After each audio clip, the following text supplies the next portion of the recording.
Hello everyone, welcome to my channel success tips. আমি কোহেলি তোমাদেরকে আবারও স্বাগত আমার নতুন একটা ভিডিওতে।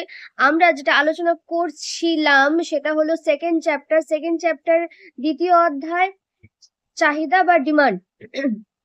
আমার এই সিরিজ তোমাদের কেমন লাগছে অবশ্যই জানিও। আর আমার পড়ানো ভালো লাগলে যদি আমার কাছে অনলাইন ক্লাস করতে চাও বা অফলাইন ক্লাস করতে চাও, অবশ্যই কন্ট্যাক্ট করতে পারো। কন্ট্যাক্ট ডিটেলস ডেসক্রিপশন বক্সে দেওয়া আছে, বা এই যে ফোন নাম্বার আছে এই ফোন নাম্বারে হোয়াটসঅ্যাপ করতে পারো।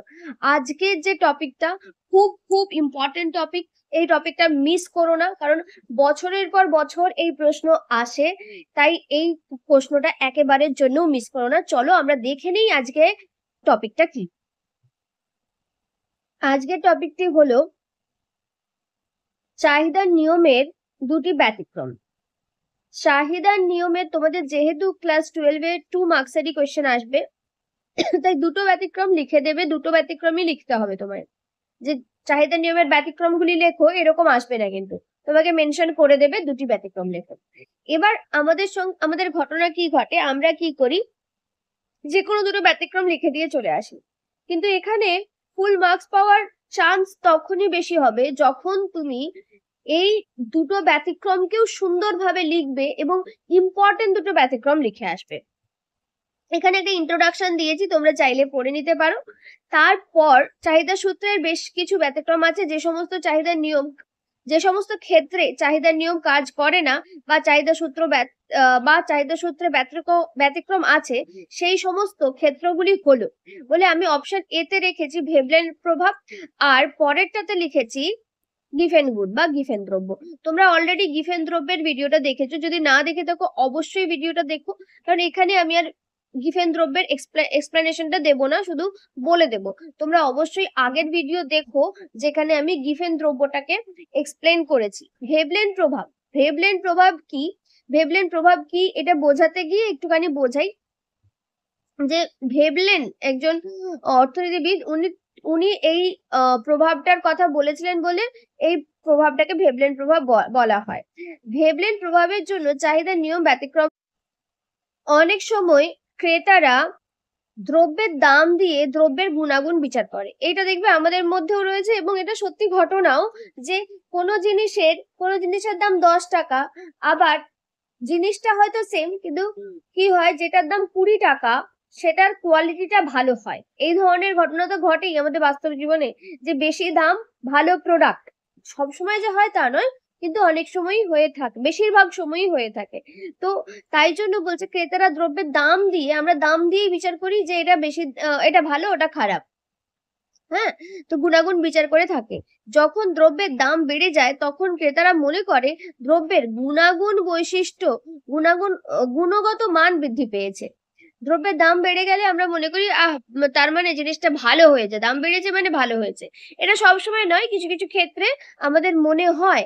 তখন এই প্রভাবটা, এর ফলে কি হচ্ছে, যে আমরা যদি ভাবি যে দাম বেড়েছে মানে কি হয়েছে, ভালো প্রোডাক্টটা ভালো হয়েছে, তখন আমাদের কি হবে, তখন আমরা আরো বেশি বেশি করে দ্রব্যটা কিনবো। তখন চলো আমরা মনে করি যে চলো এই দ্রব্যটাই আমরা বেশি করে কিনি, কারণ এটার গুণগত মান ভালো। তাহলে দাম বাড়লো বলে কি হলো, কোয়ান্টিটি কি হচ্ছে, মানে চাহিদা কি হচ্ছে, বাড়ছে। এটা কি ছিল, চাহিদার নিয়মের ব্যতিক্রম। এইটা এখানে কার্যকরী হচ্ছে বলে এটাকে চাহিদার নিয়মের ব্যতিক্রম বলা হচ্ছে। আর কখন এটা কার্যকর হচ্ছে, এটাকে ভেবলেন এফেক্ট বলা হচ্ছে, যে দ্রব্যের দাম বৃদ্ধি পেলে আমরা যদি মনে করি গুণগত মান বৃদ্ধি পেয়েছে তখন আমরা বেশি বেশি কিনি। আবার দ্রব্যের দাম কমে গেলে তখন আমরা কি ভাবি, গুণগত মান কমেছে, তখন দ্রব্যটি কম করে কেনা হয়। এই প্রভাবটাকে বলা হচ্ছে ভেবলেন প্রভাব। তোমরা এখানে যে ব্যতিক্রম আছে এই ব্যতিক্রমের মধ্যে এইটা লিখছো। এরপরে যেটা লিখবে গিভেন গুডটা অলরেডি বুঝিয়েছি, তবুও একবার ছোট করে বোঝাচ্ছি।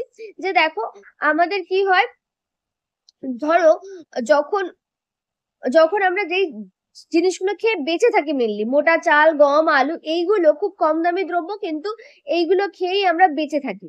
এবার এর থেকে খুব ভালো যেগুলো আছে, সেটা মাছ, মাংস, এইগুলো আমরা ভালো লাগে খেতে, তাই জন্য খাই, কিন্তু এগুলোর দাম অনেক বেশি। যদি দেখো যে এখানে এই যে এর কি বলে, যেগুলো কম দামি দ্রব্য সেইগুলোর দাম ধরো বেড়ে গেছে, সেইগুলোর দাম ধরো 20 টাকা থেকে হয়েছে 25 টাকা। আর যেগুলো বেশি দামি দ্রব্য সেইগুলোর দাম ধরো 100 টাকা। তাহলে আমরা কি করব? তাহলে এখানে দাম বাড়লেও, এই কম দামি দ্রব্যগুলোর দাম বাড়লেও 25 টাকাটা অনেক কম দাম 100 টাকার থেকে। তখন আমরা কি করব? দামি প্রোডাক্ট গুলো খাওয়া বন্ধ করে দেবো, মানে মাছ মাংস খাওয়া বন্ধ করে দিয়ে আমরা কি করব? মোটা চাল, মোটা গম, আলু এইগুলো খেয়েই বেঁচে থাকবো। এই এই ক্ষেত্রে কি হচ্ছে? মোটা চাল বা গম, আলু এদের দাম বাড়ছে, অথচ চাহিদাও বাড়ছে। উল্টে যার দাম বাড়েনি, মানে মাছ মাংসর দাম হয়তো বাড়েনি, তবুও এইগুলোর দাম বেশি হওয়ার জন্য, দাম বাড়েনি কিন্তু দামটা বেশি হওয়ার জন্য এইগুলো লোকে কম কিনছে। তাই এই আলু, গম এইগুলোকে বলা হবে কি? গিফেন দ্রব্য। এই গিফেন দ্রব্য নিয়ে আমি অলরেডি একটা ভিডিও করেছি আগে, তোমরা প্লেলিস্টে গিয়ে দেখো, সেখানে অনেক ভালো করে বোঝানো আছে, সেটা দেখলে আরো ভালো করে বুঝতে পারবে। তোমরা আপাতত এখান থেকে যেরকম লেখা আছে সেটা লিখতে পারো। বলছে দেখো, অতি প্রয়োজনীয় শর্করা জাতীয় দ্রব্যের খাদ্যগুলির পরিমাণ বেশি পরিমাণে কিনে থাকে। অপরপক্ষে এই সমস্ত শর্করা জাতীয় প্রধান খাদ্য দ্রব্যগুলির দাম কমলে ক্রেতারা কম পরিমাণে কিনে থাকে। এই সমস্ত দ্রব্যকে গিফেন দ্রব্য বলা হয়। আশা করছি বুঝতে পারলে। এই দুটো মেনশন যদি করো, 2 এ 2 পাবে, এইটুকু আমি তোমাদেরকে গ্যারান্টি দিতে পারি। এই ভিডিও তোমাদের কেমন লাগলো অবশ্যই জানিও। আমার ভিডিও ভালো লাগলে, আমার কাছে যদি অনলাইন বা অফলাইন ক্লাস করতে চাও, অবশ্যই কন্ট্যাক্ট করতে পারো। কন্ট্যাক্ট ডিটেলস ডেসক্রিপশন বক্স থেকে পেয়ে যাবে। আমার ভিডিও দেখার জন্য থ্যাংক ইউ।